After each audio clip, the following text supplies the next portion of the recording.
अंबरनाथ पूर्व आणि पश्चिम भागात मंगळवारी प्रचार रॅली काढण्यात आली। अंबरनाथ पश्चिमेच्या वांद्रापाडा, कोहोसगाव, चिंचपाडा, खुंटवली, दत्तनगर, मुरलीधरनगर, भास्करनगर तसेच पूर्व भागातील रॉयल पार्क, महालक्ष्मी नगर, छत्रपती शिवाजी महाराज नगर, वडवली आणि छत्रपती शिवाजी महाराज चौकापर्यंत ही रॅली काढण्यात आली। या रॅलीला अंबरनाथकरांनी अतिशय उत्स्फूर्त असा प्रतिसाद दिलाय।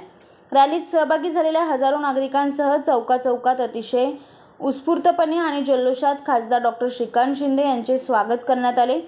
हा भव्य प्रतिसाद म्हणजे भविष्यातील महायुतीच्या मोठ्या विजयाची नांदी देणारा ठरला। याप्रसंगी खासदार डॉ. श्रीकांत शिंदे यांनी संवाद साधताना पंतप्रधान नरेंद्र मोदी, मुख्यमंत्री एकनाथ शिंदे, उपमुख्यमंत्री देवेंद्र फडणवीस, अजितदादा पवार यांच्या भक्कम पाठबळाने मागील 10 वर्षात अंबरनाथ शहरात विक्रमी कामे केल्याचे सांगितले। केंद्र आणि राज्य सरकारने कल्याण लोकसभेसाठी कधीही निधी कमी पडू दिला नाही आणि त्यामुळेच आज अनेक गेम चेंजर प्रकल्प कल्याण लोकसभेत उभारल्याचे यावेळी सांगितले।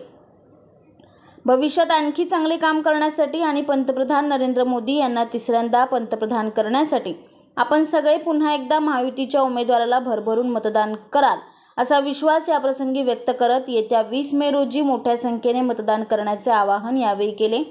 या रॅलीत शिवसेना, भाजप, राष्ट्रवादी व घटक पक्षाचे हजारोंच्या संख्येने पदाधिकारी, कार्यकर्ते उपस्थित होते।